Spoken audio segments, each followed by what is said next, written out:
castles. And there's some tricks here.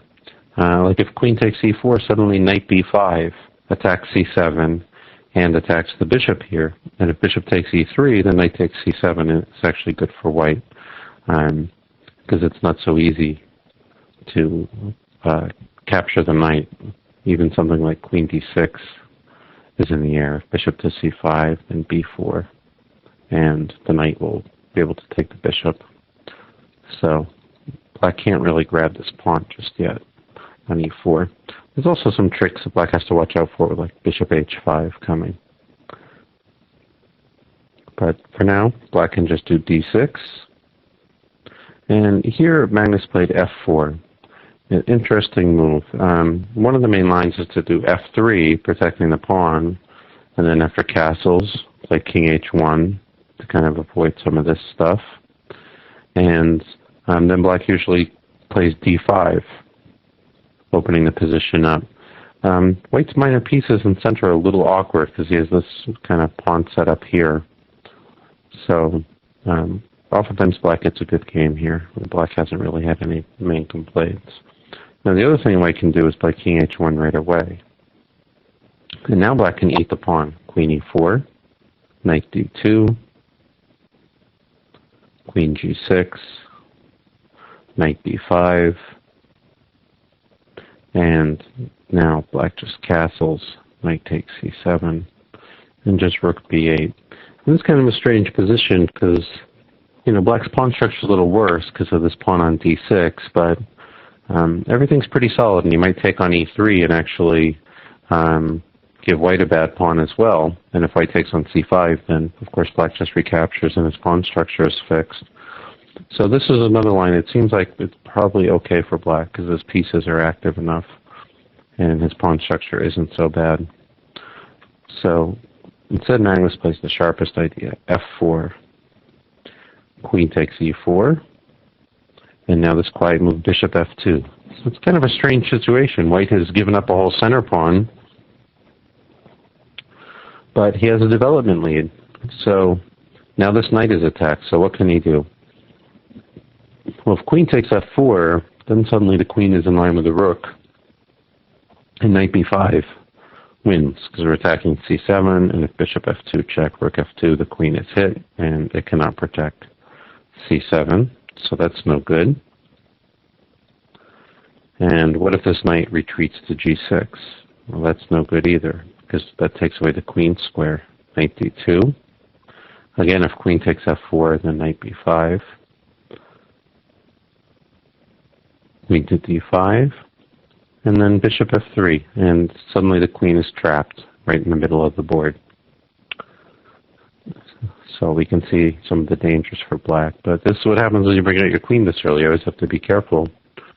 So what else can black do here? He can go to d7, but then bishop d3. Again, the queen is short on squares, queen d5. And then c4 again wins the queen. Here at least black can play queen takes d4 and get two minors for the queen. And then he can take on b2. But this has actually been played before, and it's been shown to be good for white. The queen is still very strong on the open board. So that's not quite as bad as taking on f4 or retreating the knight to g6, but it's still better for white. So what's left? Well, because the queen is not attacked yet, black has this moment where he can take on d4, which will give his queen some squares at least. Bishop takes d4. So that's what he played. C takes d4. Now the knight can go to g6. And now a good quiet move, just g3. Knight c3 has also been played, and then queen takes f4, knight b5. We see this idea again and again in this line of the Scotch. Castles, knight c7, rook b8. So here white is down a pawn again, and he has some compensation, but it seems like black has more squares for his pieces than he does in the main game, where I think white has at least enough compensation. So let's see how that works. I think here black is probably okay. So g3. That was a nice move because it kind of kills this knight on g6 because it takes away these squares, and soon black will get very cramped. Castles.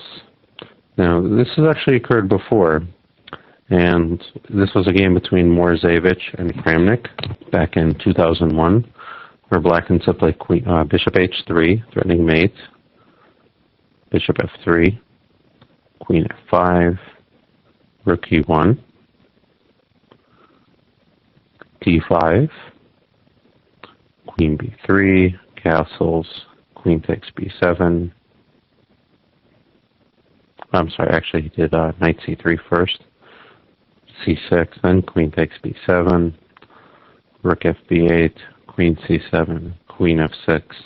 And the game was agreed drawn here. It still seems like white is better. It's even material now, but white has a better structure. He has two bishops, and this knight on g6 is still restricted. It's got to protect the knight on e7. So the game was agreed drawn here, but it seems like white is better. So I'm sure Carlsen was either willing to go into this or he had some kind of improvement on the main game. So not too surprisingly, Leko varies, and he just castles. Knight c3, queen f5, and now d5. So now we can kind of take stock. White is down a pawn, but everything else is good about his position. This knight on g6 is bad. This knight is kind of bad. The queen is somewhat exposed. It's just really hard for black to properly coordinate his pieces. Also, the queen side is a bit weak again. c7, we keep seeing this weak pawn on c7 because black's queen is not on d8. So white has very good long-term compensation in this position. It's very easy to find moves for white. You can do rook c1, queen b3. Another typical idea is to play h4, which might threaten h5. And this position has occurred a few times before. In one game, black tried to retreat queen d7, probably trying to go home to d8, and then white did h4 and got good compensation because the further h5 pushed this knight back to the h8 square. Black has also tried rook d8. This kind of has a concrete idea in mind to play c5. Now, one time white did bishop d4, and black was smart, and he just took on d5, kind of breaking the bind. And the point was after g4, he had knight takes c3, and black ends up surviving the tactics here after gf, knight e2, fg.